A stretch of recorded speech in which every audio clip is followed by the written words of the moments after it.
Hi, everyone. I'm fresh off the plane from Davos, and before I get far away from my time there, I wanted to make sure and give you my 4 takeaways from Davos 2026. Davos had every large corporation, bank, and every finance giant, and it is clear that financial services are the killer use case for blockchain technology.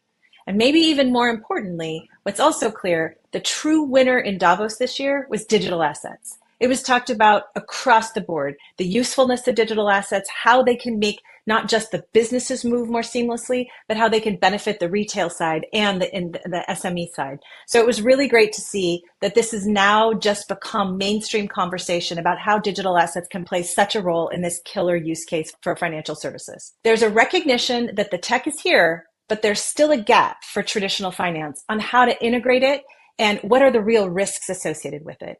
And one of the constant themes that I was engaged in conversation about was privacy. Institutions care about the privacy of their information. They also care about privacy on the retail side, but we need to be able to make sure in 2026 to solve this for them and to make them much more comfortable with using this technology so the risk of their information and their competitive information getting out is not going to be there for them. Trust was the word that every traditional financial corporation talked about when it came to this tech stack.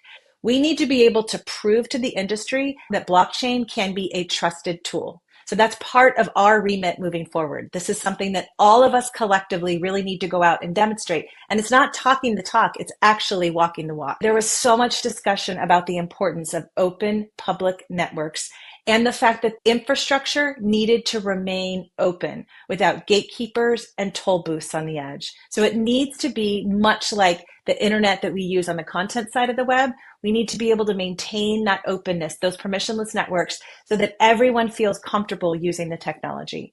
We don't want financial infrastructure to be able to use this tech stack and then end up in these closed verticals all along the way, because that just sort of ruins the whole game of it. So those are my 4 takeaways from Davos 2026. And we have already started working on each of these issues, and I really want to work together as an ecosystem to be able to bring this to life.